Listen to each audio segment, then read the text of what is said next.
I'm a Kiran. I'm a consultant clinical psychologist doing consultations online at Marham or on my own. I'm also a mental wellness expert, have conducted many sessions, various webinars in various settings. And I'm a founder of Pakistan Psychology Talk. That is my online platform to aware people about psychology and all about psychological concepts. So start करते हैं आज का हमारा topic love bombing and narcissistic manipulation relationships पे। ये हमारी जो narcissism awareness series की फिफ्थ वर्कशॉप है। उससे पहले हमने सेवरल चीजें देखी, लेकिन नार्सिज्म सीरीज की फिफ्थ वर्कशॉप है।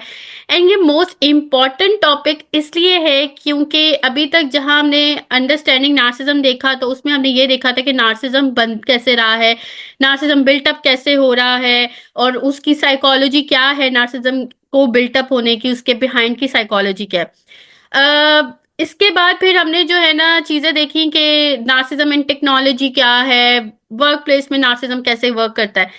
लेकिन रिलेशनशिप्स में जब नार्सिज्म की बात आती है तो वहां पे इतना डैमेज क्यों होता है? क्योंकि हमारी जो है ना इमोशनल इन्वॉल्वमेंट बहुत शामिल होती है।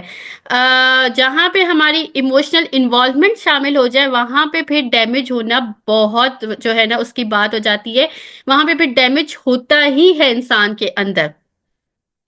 अब ये जो आज आप इसमें देखोगे ना कि नार्सिस्टिक लोग किस तरह की मैनिपुलेशन करते हैं, लव बॉम्बिंग क्या है जो वो कॉमनली यूज करते हैं और किस तरह से हम उसको मैनेज कर सकते हैं और कब हमें वर्क अवे भी करना होता है। आगे चलते हैं। नार्सिस्टिक मैनिपुलेशंस को आइडेंटिफाई करना इसलिए भी जरूरी है ताकि जब हमें स्टार्ट में रिलेशनशिप के स्टार्ट में ही पता चल जाए कि नार्सिस्टिक मैनिपुलेशन ये चीजें हो रही हैं हमारे साथ, तो हम उधर ही अपने आप को मैनेज करके चल सकते हैं।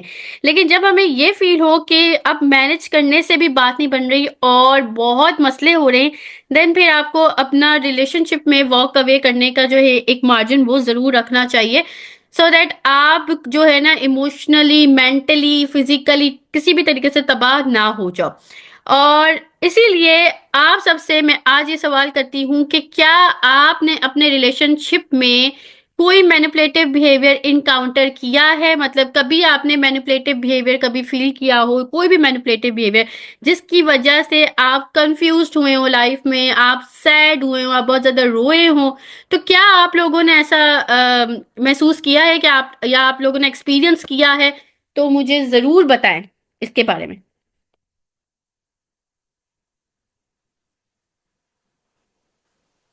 No. Any other one?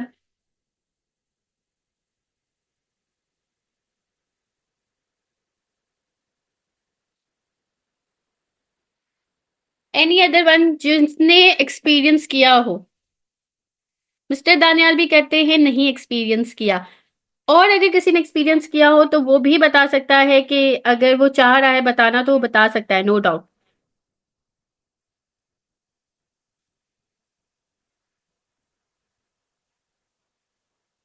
Okay, I think अभी तक आप में से किसी ने एक्सपीरियंस नहीं किया अभी तक मैनिपुलेटिव जो ये हमारा मैनिपुलेटिव बिहेवियर है रिलेशनशिप्स में, वो अभी तक एक्सपीरियंस नहीं किया।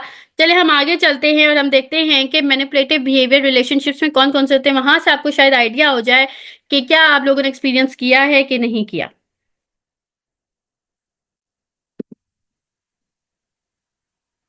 Yes, manipulation is very common और हर जगह ये बहुत ज्यादा चल रही है। जब मैं इसका कंटेंट तैयार कर रही थी तब मैं यही कह रही थी कि पाकिस्तान में आधा से ज्यादा पाकिस्तान जो है वो इस चीज का शिकार है। ये मैनिपुलेशन वगैरह ये सारी चीजें बहुत कॉमन है और इसको एड्रेस करना बहुत ज्यादा जरूरी है। कोई नार्सिसिज्म की तरफ ना भी जाए, लेकिन मैनिपुलेशन बहुत ज्यादा है, टॉक्सिक रिलेशनशिप्स बहुत ज्यादा है। ये जो आप आजकल देखते हो आए दिन रिलेशनशिप्स बनते हैं, लोग आइडियलाइज करते हैं, 2 महीने बाद ब्रेकअप हो जाता है, महीने में प्यार हो जाता है। तो ये सारी चीजें टॉक्सिसिटी है, ये मैनिपुलेशन के जरिए होती है और यही आज आप लोग देखोगे कि किस तरह से ये होता है। तो सबसे पहले हम आते हैं और अंडरस्टैंड करते हैं कि नार्सिस्टिक मैनिपुलेशन बेसिकली होती क्या है। तो नार्सिसिस्टिक मैनिपुलेशन ये है कि वो कुछ ऐसे सेट ऑफ बिहेवियर्स हैं जो कि नार्सिसिस्टिक इंडिविजुअल, जो नार्सिसिस्टिक लोग होते हैं, वो यूज करते हैं ताकि वो अगले को रिलेशनशिप में कंट्रोल उनके ऊपर गेन कर सकें, उनको कंट्रोल कर सकें, उनको एक्सप्लॉइट कर सकें, या फिर उनके ऊपर एक पावर गेन करनी होती है, सुपीरियरिटी जो है ना वो गेन करनी होती है रिलेशनशिप में। तो वो इस तरह के बिहेवियर जो है ना वो एग्जिबिट करते हैं नार्सिसिस्टिक इंडिविजुअल्स। और ये टैक्टिक्स जो होती है ना, ये अगले के दिल और दिमाग में जो है ना कंफ्यूजन क्रिएट कर देती है कि क्या मैं इसके लिए स्टैंड करती हूँ, क्या मैं इसके लिए इम्पोर्टेंट हूं भी कि नहीं, मतलब मेरी इसकी लाइफ में क्या जगह है, मतलब इस तरह की कंफ्यूजन क्रिएट हो जाना, डिपेंडेंसी क्रिएट हो जाना कि मेरी अगर इमोशनल चीजें हैं तो डिपेंडेंसी हो जाना, उसके बगैर तो मुझे कुछ करना ही नहीं है, वो है तो मैं हूँ, वो सांस ले रहा है तो मैं सांस ले रही हूँ, मैंने तो उसके बगैर जीना नहीं है, मेरा जीना मरना सारा उसके साथ है। तो डिपेंडेंसी क्रिएट हो जाना और इमोशनल हार्म कंटिन्यूस हमें जो एक मिलता रहता है, रोना धोना हमारा होता है, नमाज पढ़ रहे हैं तब भी रो रहे हैं कि अल्लाह ताला प्लीज उसके दिल में रहम डाल दें, या फिर ये कि ना वो मेरे साथ क्यों करता है हमेशा, या वो मेरे साथ क्यों करती है हमेशा, और मतलब रोना करना, ये इमोशनल हार्म वगैरह। तो ये टेक्टिक्स जो है ना, ये सारा अगले इंसान के साथ ये एक इमोशन टोल कर रहे होते हैं। मैनिपुलेटर्स जो है वो जो अगले की जो वल्नरेबिलिटीज होती हैं ना, उसको यूज करते हैं और अपनी डोमिनेंस को मेंटेन करते हैं, और अपनी नीड्स को मीट कर रहे होते हैं, क्योंकि उनकी अपने अंदर इनसिक्योरिटी होती है, तो वो अगले को प्रोजेक्ट कर रहे होते हैं और अगले को तकलीफ दे के जो है ना वो हैप्पी फील करते हैं। तो इस तरह से उनको एक इंडिपेंडेंस मिलती है कि हम इनसे ऊपर हैं और मैं इनसे जो हूँ ना बहुत ज्यादा पावरफुल और इस तरह का हूँ। नार्सिसिस्टिक पर्सन को ही होता है। अब इनकी की मैनिपुलेशन टेक्टिक्स जो हैं वो क्या होती है, सबसे इंपॉर्टेंट लव बॉम्बिंग होता है। लव बॉम्बिंग इंटेंस जो है ना, बहुत ज्यादा एकदम से आपके पास अभी आया एक पर्सन, ठीक है, आप अभी उस पर्सन से मिले हो और वो एकदम से आपको जो है ना इंटेंस जो है एक ओवरवेलमिंग डिस्प्ले दे रहा है अफेक्शन का, आपकी केयर कर रहा है, आपको रिस्पेक्ट देना शुरू कर रहा है, आपको बहुत ज्यादा तारीफें कर रहा है आपके साथ। तो उसकी वजह से क्या है, आपको भी एक इमोशनल डिपेंडेंसी क्रिएट होने लग जाएगी। वो कैसे होगी, क्योंकि लाइफ में जब हमें एकदम से जो है ना उतना प्यार, और ये नॉर्मली जो है ना ये उनको टारगेट करते हैं जहां वो देखते हैं कि वो अंदर से खाली लोग कौन है, जिनको इतना प्यार नहीं मिला जिंदगी में, जो थोड़ा अपनी जिंदगी में जो है ना दुखी तरीन लोग हैं, ये उनको टारगेट करते हैं, क्योंकि उनको टारगेट करना ज्यादा आसान है। जिसको पहले ही प्यार मिला हुआ है वो इनकी लव बॉम्बिंग के चक्कर में नहीं आता, लेकिन जिसको नहीं मिला हुआ वो इनकी लव बॉम्बिंग के चक्कर में आता है। एकदम से जब एक इंसान देखता है ना कि वो उसको जब लव नहीं मिला होता कहीं से, वो जब देखता है ना कि यार ये बंदा मेरी केयर कर रहा है, मेरी एकदम से आके केयर कर रहा है, मेरी मुझे समझना शुरू हुआ है, मुझे जान रहा है, मुझे रिस्पेक्ट दे रहा है, तो खुद ब खुद ऑटोमेटिकली जो है ना उसके दिल में जो है ना उसके उसके लिए एक इमोशनल डिपेंडेंसी क्रिएट होना शुरू हो जाएगी। फिर वो उसकी फिक्र करेगा अगला पर्सन। तो love bombing is something like, and then इसमें यहाँ पे एक्सेसिव फ्लैटरी है, बहुत ज्यादा तारीफ करना, बहुत ज्यादा जो है ना मीन्स के फ्लर्टिंग वगैरह होती है, और अचानक से बहुत जल्दी इनको रिलेशनशिप बनाने की होती है। या तो शादी की बात करेंगे कि हम जल्दी जल्दी शादी कर लेते हैं, या फिर जल्दी रिलेशनशिप बन जाए, मतलब अभी 2 हफ्ते भी नहीं हुए होंगे और उनको होगा कि जल्दी शादी हो जाए या जल्दी रिलेशनशिप बन जाए। तो ये इसलिए करते हैं ताकि आप पे आपका जो है ट्रस्ट उनको मिल जाए और आप पे कंट्रोल जो है वो गेन कर सके। नॉर्मली लव बॉम्बिंग जो आजकल आप पाकिस्तान में देख रहे हैं लड़कों के हालात, तो लव बॉम्बिंग हर कोई कर रहा है, मतलब बहुत सारे। मैं हर एक को नहीं कहूंगी, लेकिन मैं बहुत सारे लड़कों को यही कहूंगी कि वो लव बॉम्बिंग की टेक्टिक यूज कर रहे हैं, टॉक्सिक रिलेशनशिप बनते हैं, 2 मंथ्स बाद जो है वो ब्रेकअप हो जाता है, और जब अगला जो है ना वो जब इसका ट्रस्ट गेन हो जाता है, वो कहता है कि ना यार ये पहले तो ऐसा नहीं था, ये एकदम से बदल क्यों गया। ये सारी चीजें लव बॉम्बिंग के अंदर आती हैं। तो आपने अब जो है ना आगे जाके अपनी लाइफ में ये जरूर जो है ये इस चीज पे चेक रखना है। Then gaslighting, most important, gaslighting. Narcissistic लोग गैस लाइटिंग बहुत ज्यादा करते हैं। यहाँ पे जो है ये अगले को मैनिपुलेट करते हैं इस तरह से कि उसको जो है फील होने लग जाता है कि यार मैंने शायद कुछ गलत कर दिया, यार हो सकता है मेरी मेमोरी काम नहीं करी, या हो सकता है कि मैं ही ज्यादा सोच रही हूँ। इसमें नॉर्मली ये होता है कि ना बेशक नार्सिसिस्टिक पर्सन अगले को ये फील करा रहा है, लेकिन जब अगला पर्सन उसे शिकायत करता है कि देखो तुमने मुझे उस टाइम पे ये कहा था, मुझे अच्छा नहीं लगा, तो वो अगला पर्सन जो नार्सिसिस्टिक पर्सन होता है वो कहता है कि मैंने ऐसा कुछ नहीं कहा, ठीक है, तुम जो है ना वो ज्यादा सोच रही हो, या तुम जो है वो ज्यादा सोच रहे हो। तो इस तरह की जो चीज करने से और ये बार बार कहने से वो जो पर्टिकुलर पर्सन है ना उसको डाउट होने लग जाता है। उसको ये समझ नहीं आती कि उसको ये फील होने लग जाता है कि शायद मैंने जो है ना शायद ये सही बोल रहा है और मैंने जो है ना इससे शिकायत करके गलती कर दी। तो यहाँ पे गैस लाइटिंग जो है ना बहुत ज्यादा इमोशनल अब्यूज के अंदर भी ये चीज आती है कि स्पाउस जो है वो हर्टफुल वर्ड्स को डिनाई कर देता है और पार्टनर को कहता है कि तुम बहुत सेंसिटिव हो। ये अक्सर हमारे पेरेंट्स भी कह देते होते हैं। नॉर्मली रिलेशनशिप्स में ये बहुत चीज कॉमन है।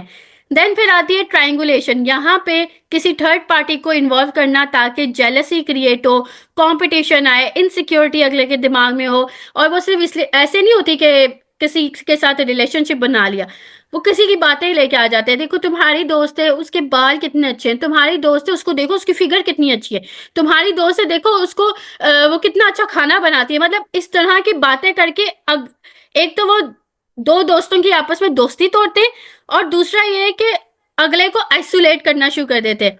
तो यहाँ पे जो है ना ट्रायंगुलेशन वाली टेक्निक भी बहुत ज्यादा यूज होती है। देन साइलेंट ट्रीटमेंट, ये बहुत कॉमन एक मसला चलता है साइलेंट ट्रीटमेंट का। यहाँ पे अगले को पनिशमेंट करने की पनिशमेंट जब करना होता है या कंट्रोल देना होता है तो वहां पे जो है साइलेंट ट्रीटमेंट कर देते हैं, बात नहीं करते, नाराज हो जाते हैं, बात नहीं करते, इग्नोर करना स्टार्ट कर देते हैं। तो ये तो कॉमनली जो है ना हमारे पाकिस्तानी लोगों के अंदर ये मसला भी है कि ये करते रहते हैं, कॉमनली फ्रेंडशिप में हो गया या डिफरेंट चीजों में हो गया। लेकिन ये साइलेंट ट्रीटमेंट भी जो है मैनिपुलेशन टेक्टिक है और टॉक्सिक ट्रेट है। देन फिर आती है devaluation and discard. Devaluation and discard का मतलब ये है कि पहले आप आइडियलाइज करते हो अगले पर्सन को कि तुमसे बेहतर मेरी जिंदगी में कोई है नहीं, एंड देन जब वो बंदा आगे से आपको वैल्यू करना स्टार्ट कर देता है देन आप जो है ना उसको डिस्कार्ड कर देते हो और आप कहते हो कि मैंने जैसा तुम्हें एक्सपेक्ट किया था तुम वैसे नहीं हो। इस तरह करके जो आजकल के हमारे ब्रेकअप्स हो रहे हैं ये सारा डीवैल्यूएशन एंड डिस्कार्ड की वजह से। सडन विड्रॉल हो जाता है अफेक्शन का, जब आपको पावर और कंट्रोल मिल जाता है। ऑब्वियसली बात है जब एक पर्सन पे पावर और कंट्रोल आपको मिल गया है तो अगला आप नार्सिस्टिक पर्सन जो है वो अगले की तरफ जाता है और इसलिए जो है वो उनको डिस्कार्ड करता रहता है। और डीवैल्यूएशन एंड डिस्कार्ड में ये चीज है कि जब वो डिस्कार्ड कर देता है और जब वो देखता है ना कि जिस पर्सन को उसने डिस्कार्ड किया है वो उस पर्सन की जान ही छोड़ता है डिस्कार्ड करने के बाद भी, वो देखता है ना कि वो पर्सन जिसको डिस्कार्ड किया वो मूव ऑन कर रहा है, वो फौरन आ जाएगा और लव बॉम्बिंग स्टार्ट कर देगा। वो फौरन आके लव बॉम्बिंग जब स्टार्ट करेगा तो फौरन ये पर्सन जो है इसको होगा कि नहीं यार ये मेरे से प्यार करता है। जो नॉर्मली आजकल जो औरतें आती हैं मतलब एज अ क्लिनिकल साइकोलॉजी बता रही हूँ कि नॉर्मली जो औरतें आती हैं वो कहती नहीं मारता है बट प्यार तो करता है ना शौहर। तो इस तरह की जो चीजें हैं ना फिर वो डेवलप होना शुरू हो जाती हैं। तो ये फुली छोड़ता नहीं है आपको, ये डिस्कार्ड अगर कर रहा है ना तो ये आपको एज अ साइड व्हील रख रहा होता है और आप पे नजर होती है इसकी तब भी। कुलीग जो हैं वो वर्क को प्रेस करते हैं तो जैसे ही उनको क्रेडिट मिल जाता है तो वो आपकी कॉन्ट्रीब्यूशन को कॉन्ट्रीब्यूशन से इनकार कर देते हैं। जो डिफरेंट रिलेशनशिप में ये चीजें होती है। अब यहाँ पे मैंने कुछ डायलॉग सिनेरियोस लिखे हुए हैं ताकि आपको आइडिया हो जाए कि पर्टिकुलर टाइप में क्या चीजें जो है ना वो हो रही हैं और किस तरह से हो रही हैं। तो पहले जब हम बात करते हैं डीवैल्यूएशन डिस्कार्ड की जिसको अभी हमने पढ़ा है जिसको अभी हमने देखा है, तो उसमें जो पार्टनर है वो कहता है कि हम लोग जो है ना एज अ कपल बहुत अच्छे हैं। तो जो नार्सिसिस्ट उसका जो पर्सन है ना वो कह रहा है कि ऑनेस्टली तुम वो पर्सन नहीं हो जो मैंने सोचा था। तुम बहुत नीडी हो, तुम्हें बहुत जरूरत हो, तुम बहुत जरूरत किस्म की बंदे हो और तुम बहुत ओवरली इमोशनल हो। या लड़की को कह रहा है लड़के को कह रहा है रिगार्डलेस ऑफ जेंडर। तो वो कह रहा है कि मैं जो है ना इसको डील नहीं कर सकता एनी मोर। तो पार्टनर कहता है कि क्या मतलब व्हाट, मैं कितनी कोशिश कर रही हूँ या कितनी कोशिश कर रहा हूँ कि चीजें काम करें और चीजें चलें। तो नार्सिसिस्ट कह रहा है कि यही तो मसला है कि तुम हमेशा कोशिश करती हो या कोशिश करते हो, ये बहुत थका देने वाला है। मे बी मैं जो है ना मैं उसको डिजर्व करती हूँ या करता हूँ जो कि एक्चुअली उसको पता हो कि कि मुझे किस तरह से खुश रखना है या मुझे किस तरह से खुश करना है। तो ये चीज जो है ना डीवैल्यूएशन एंड डिस्कार्ड में है कि पहले वो जब पहले कपल बनने से पहले आइडियलाइज किया, तो जब वो पार्टनर कपल बन गए पार्टनर के साथ तो वो उसको पार्टनर के साथ ऐसे डील कर रहा है, उसको डिस्कार्ड कर रहा है। देन आता है ट्रायंगुलेशन। ट्रायंगुलेशन में जो नार्सिसिस्ट है वो कह रहा है कि तुम जानते हो कि मेरा जो कोवर्कर एलेक्स है, उसने कहा था कि ना, उसने ना मुझे रिलेशनशिप के बारे में बताया आज, बहुत इंटरेस्टिंग थी। वो कहता है कि मुझे जो है ना, मैं उस चीज, उस पर्सन को डिजर्व करती हूँ जो कि मुझे ट्रूली अप्रिशिएट करेगा। तो पार्टनर कहता है उसका कि एलेक्स क्यों ऐसी चीज बोलेगा, मैं तो तुम्हें बहुत अप्रिशिएट करता हूँ। तो नार्सिसिस्ट वो बंदी कह रही है कि वेल, वो जो वो मुझ मेरे बारे में जो नोटिस करते हैं चीजें, वो तुम नहीं करते, तुम्हें मेहनत करनी चाहिए इस चीज में। तो वो उसको ट्रायंगुलेशन के थ्रू जो है इनसिक्योरिटी फील कराना कि देखो एलेक्स जो है ना ये मेरे बारे में कह रहा है, और इस तरह से पार्टनर को इनसिक्योरिटी फील हो और वो इनसिक्योर हो। गैस लाइटिंग, गैस लाइटिंग में पार्टनर जो है वो कह रहा है कि तुमने प्रॉमिस किया था कि हम जो है कुछ टाइम साथ गुजारेंगे आज रात को, लेकिन तुम कह रहे हो कि ना तुम कभी एग्री नहीं किए इस बात पे। तो नार्सिसिस्ट कह रहा है कि मैंने कभी ऐसा कहा ही नहीं है, तुम अपने से जो है ना चीजें सोच रही हो या सोच रहे हो, तुम जो है ना हमेशा मेरे वर्ड्स को ट्विस्ट कर देती हो। तो पार्टनर कह रहा है कि लेकिन मुझे यकीन है कि हमने इस बारे में कल बात की है। बट नार्सिसिस्ट कह रहा है कि तुम जो है बहुत भुलक्कड़ हो, और ये बहुत ज्यादा एम्बैरेसिंग हो रहा है, मतलब तुम भूल जाती हो बातें और ये बहुत ज्यादा एम्बैरेसिंग हो रहा है, तो ये गैस लाइटिंग है। Then love bombing, love bombing में नार्सिसिस्ट जो है वो कहता है कि I am never felt this way about anyone before, मैंने कभी किसी के बारे में इतना ऐसे फील नहीं किया। तुम बहुत अच्छी पर्सन हो, या बहुत अच्छे पर्सन हो जिसको मैं मिली हूँ, या और मैं जो है ना तुम्हें दुनिया की हर चीज देना चाहती हूँ या देना चाहता हूँ। तो पार्टनर है वो कह रहा है कि दैट्स सो स्वीट, लेकिन हमने तो अभी एक दूसरे को मतलब जानते हुए कुछ हफ्ते ही हुए हैं। तो नार्सिसिस्ट कह रहा है कि जब तुम्हें पता चलेगा तो तुम्हें पता चल जाएगा, लेकिन let me take care of you, मतलब मुझे अपनी केयर करने दो, मैं तुम्हारे सारे ड्रीम्स जो हैं वो ट्रू कर दूंगा। तो ये इस तरह से लव बॉम्बिंग जो है ना वो स्टार्ट करते हैं। देन गिल्ट ट्रिपिंग है। पार्टनर कह रहा है कि मुझे जो है ना कुछ टाइम अपनी फैमिली के साथ इस वीकेंड को गुजारना है। तो नार्सिसिस्ट कहता है वाओ, मतलब मैं तुम्हारे लिए कोई मायने नहीं रखती, मतलब मैंने तुम्हारे लिए इतना कुछ किया है और तुम मेरे लिए एक वीकेंड प्रायोरिटाइज नहीं कर सकते। तो पार्टनर कहता है कि नहीं ये ट्रू नहीं है, मैं उनको काफी महीनों से नहीं मिला हूं। तो नार्सिसिस्ट वो कहती है पार्टनर की फाइन गो अहेड, तुम जाओ आगे, लेकिन मुझसे भी एक्सपेक्ट नहीं करना कि मैं यहाँ पे जब तुम वापस आओ तो मैं यहाँ पे हूँ। तो मतलब इस तरह से गिल्ट ट्रिपिंग भी करते हैं अक्सर, और अगले को जो है वो गिल्ट में रखते हैं कि मैंने कुछ गलत कर दिया या मैं कुछ गलत कर रहा हूँ इनके साथ। तो ये चीज भी नार्सिसिस्ट की लोगों की ट्रेड्स होती हैं। अब हमारी एक्टिविटी वन है, ये कुछ सिनेरियोज हैं, 4 सिनेरियोज है, उसमें आपने आइडेंटिफाई करना है कि किस तरह की मैनिपुलेशन हो रही है। पहला है, यूनिवर्सिटी स्टूडेंट जो है वो अपने दोस्त को बोल रही है कि अगर तुम मुझे जो है ना असाइनमेंट में हेल्प नहीं करोगी तो मैं तुम्हें जो है ना नोट्स देना, नोट शेयर करना छोड़ दूंगी, जैसे मैं दूसरों के साथ करती हूँ। तो अकॉर्डिंग टू यू यहाँ पे कौन सी मैनिपुलेशन हो रही है?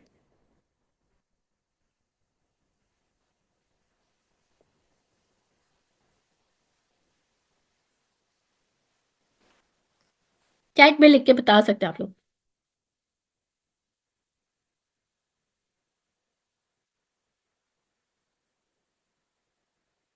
Triangulation, yes, right. इस एक्चुअली ये ट्रायंगुलेशन, क्योंकि यहाँ पे उसने दूसरों की बात करके एक सेंस ऑफ इनसिक्योरिटी या जेलसी जो है वो डाल दी है। सेकेंड वन में चलते हैं। Your spouse says you are imagining things I never said, that you are just overreacting as usual, ये कौन सी मैनिपुलेशन है?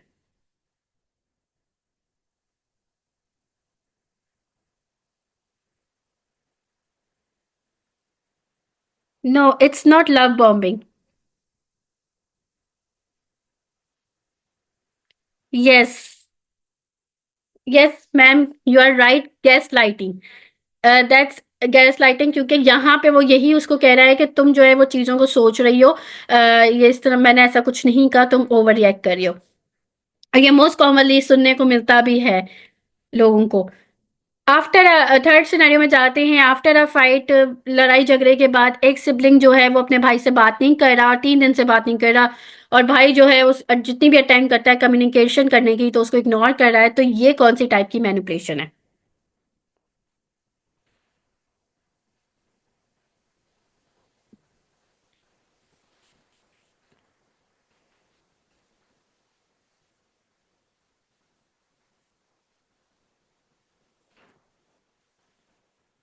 Anyone can tell.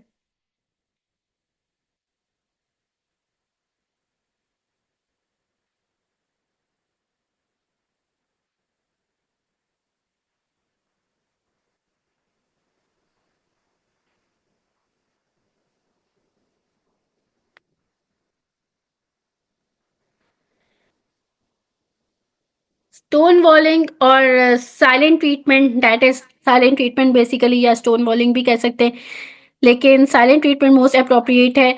तो इधर साइलेंट ट्रीटमेंट चल रहा है, और इसी तरह से नॉर्मली पेरेंट्स अक्सर अपने बच्चों के साथ करना शुरू कर देते हैं, और नॉर्मली जो है आप रिलेशनशिप्स में ये चीज़ बहुत कॉमन देखते हैं।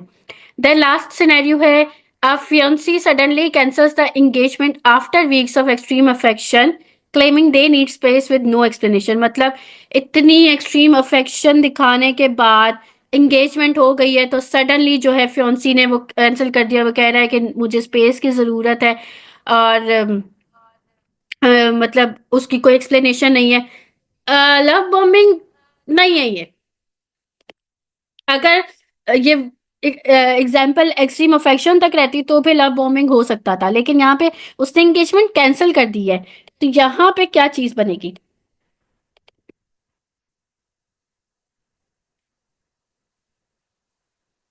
No, it's not a triangulation.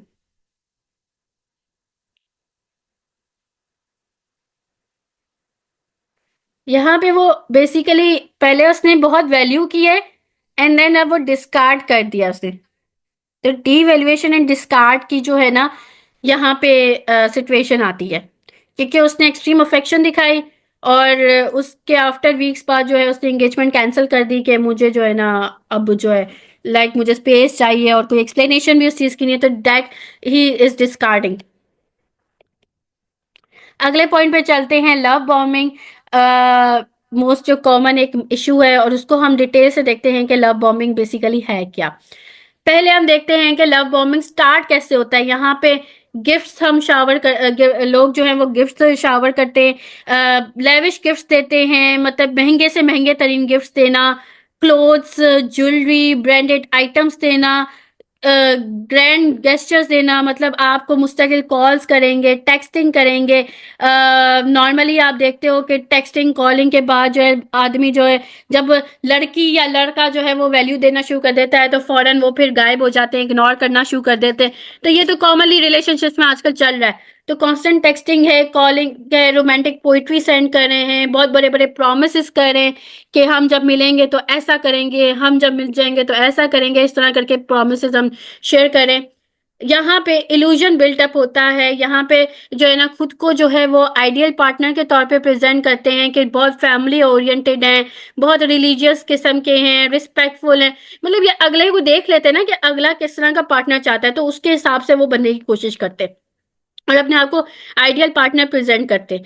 और जो है ना, फैमिली इन्वॉल्वमेंट दिखाते हैं, ईदें मना रहे हैं साथ, कुछ कल्चरल इवेंट्स मना रहे हैं, मतलब इतना आपके साथ इन्वॉल्व होने की कोशिश करते हैं कि आपको इवेंचुअली ये लगना शुरू हो जाता है कि वाकई यार, इससे ज्यादा तो मुझे कोई पर्सन मिलना ही नहीं है। मतलब ये तो बहुत मेरी जो रिस्पेक्ट दे रहा है, मुझे बहुत समझ रहा है, इससे तो ज्यादा जो है ना मेरे लिए कोई राइट पर्सन नहीं हो सकता। तो आपको ये इवेंचुअली राइट पर्सन लगना शुरू हो जाते हैं। लेकिन याद रखें, जो भी राइट पर्सन होता है ना, वो इतनी जल्दी आपकी लाइफ में राइट पर्सन नहीं बनता। यहाँ पे जो चीजें हैं ना, यहाँ पे चीज डिफरेंट इसलिए है क्योंकि यहाँ पे एकदम से जो आपके साथ लव और अफेक्शन शेयर करना शुरू कर देना, तो वो हमेशा गलत ही होता है। आहिस्ता आहिस्ता ताल्लुक बनते हैं, तो आहिस्ता आहिस्ता चीजें बनती है, आहिस्ता आहिस्ता रिश्ता बढ़ता है। एकदम से जो सब कुछ होने लगे ना, वहां पे चीजें रॉन्ग होती हैं। तो ये आपने अब जो है आइडेंटिफाई करना है कि आपके साथ लव बॉम्बिंग हो रही है या फिर एक्चुअल राइट पर्सन वाली चीज हो रही है। अब इसके वार्निंग साइंस हैं कि आपको ओवरवेलम फील होता है और प्रेशर फील होता है, क्योंकि बहुत ज्यादा फ्रिक्वेंट अनएक्सपेक्टेड विजिट्स कर रहे हैं आपके आपके साथ, बहुत ज्यादा आपको अनएक्सपेक्टेड टाइम पे कॉल्स करें, तो बहुत ज्यादा आपको फ्रिक्वेंट कॉल्स भी आ रही हैं, अनएक्सपेक्टेड कॉल्स आ रही हैं, बहुत ज्यादा आपको पुश करें कि अर्ली एंगेजमेंट हो जाए या शादी हो जाए। आपके प्लान्स में नहीं है, लेकिन आपको बहुत ज्यादा पुश करें कि जल्दी जल्दी रिश्ता बन जाए हमारा। इनकी जो इनका जो जोर होता है वो ये होता है कि हमारा रिश्ता जो है या ताल्लुक है वो ऑफिशियल हो जाए, लोगों को पता चल जाए जी हम ऑफिशियली जो है ना साथ है। तो इनकी जो है ना इनका जोर बहुत ज्यादा इस चीज पे होता है। अनइक्वल पावर डायनामिक्स होते हैं, बहुत ज्यादा कंट्रोलिंग बिहेवियर्स है। मैं चाहता हूँ कि ना तुम जो है ना पर्दा करके बाहर जाओ, तुम बुर्का पहन के बाहर जाओ, तुम्हें दूसरे लड़के ना देखें। मैं चाहता हूँ कि तुम्हारे जो मेल फ्रेंड्स हैं तुम उनसे बात ना करो, उनको ब्लॉक कर दो। इस तरह के कंट्रोलिंग बिहेवियर्स होते हैं। इमोशनल मैनिपुलेशन करते हैं, गिल्ट ट्रिपिंग में रखते हैं। मतलब मैं तुम्हारे लिए इतना कुछ कर रहा हूँ, मैंने तुम्हारे लिए अपनी अम्मी से डांट खा ली, मैंने तुम्हारे लिए क्या कुछ नहीं किया और तुम मेरे लिए ये भी नहीं कर सकती। नॉर्मली जब ये आप जो आजकल ये कॉमनली चलता है, आधी रात को बात करना और उसमें फिर ये सेक्सटिंग हो स्टार्ट हो जाती है, तो उसमें फिर ये गिल्ट ट्रिपिंग में ले जाते हैं और वो फिर वहां से जो है ना शिकार कर रहे होते हैं लोगों का। तो ये भी एक चीज चल रही होती है अनइक्वल पावर डायनामिक्स में। After math of love bombing, जब लव बॉम्बिंग हो जाती है, जब मैनिपुलेटर को एक इमोशनल कंट्रोल मिल जाता है अपने विक्टिम के ऊपर, और तो उसके बाद उनका बिहेवियर सडनली शिफ्ट कर जाता है। और वो शिफ्ट कैसे करता है, इमोशनल विड्रॉल हो जाता है। वो जो पर्सन है पार्टनर वो डिस्टेंट एकदम से दूर हो जाता है आपसे।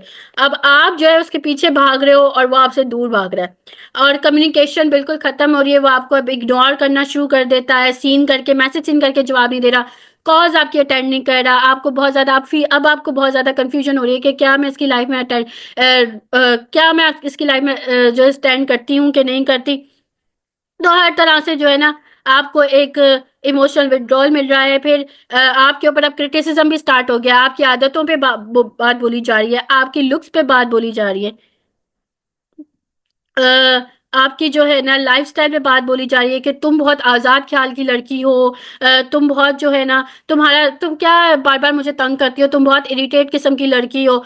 मतलब जिन हैबिट्स पे या जिन बातों पे वो पहले तारीफ करते थे ना, अब वो जो है आपको आपकी जो है ना चीजों में जो है ना नुक्स निकालना स्टार्ट हो गए हैं, आपको वो क्रिटिसाइज कर रहे हैं।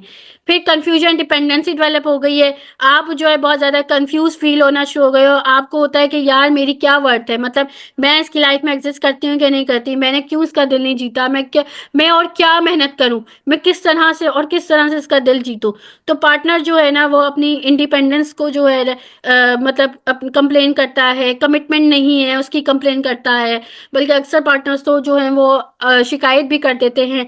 लेकिन थिंग इज दैट कि ये चीजें होना शुरू हो जाती हैं लव बॉम्बिंग के बाद। अब यहाँ एक केस स्टडी है आयशा एंड साद की।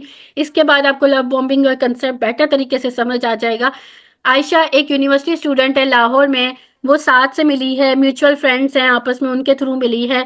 साद जो वैसे दिखने में एक यंग एंटरप्रेन्योर है, एक परफेक्ट मैच लगता है, चार्मिंग है, सक्सेसफुल है, हाईली अटेंटिव है। तो कोई भी देखकर जो है ना पहले नहीं बता सकता कि लव बॉम्बिंग करेगा या ये नार्सिसिस्टिक पर्सन होगा। बट साद जो है, साद से बात करके क्या हुआ कि साद आयशा को गिफ्ट्स दे रहा है, लाइक ब्रांडेड शॉल्स दे रहा है, परफ्यूम्स दे रहा है, बहुत बड़े बड़े प्रोमिसेस बना रहा है कि जब हमारी शादी इसी साल में हो जाएगी। और उसको जो है ना अक्सर वो पोइट्री भेज रहा है गालिब और फैज की, और अपने बॉन्ड को बता रहा है कि हमारी किस्मत, हमारा नसीब लिखा हुआ था मिलना।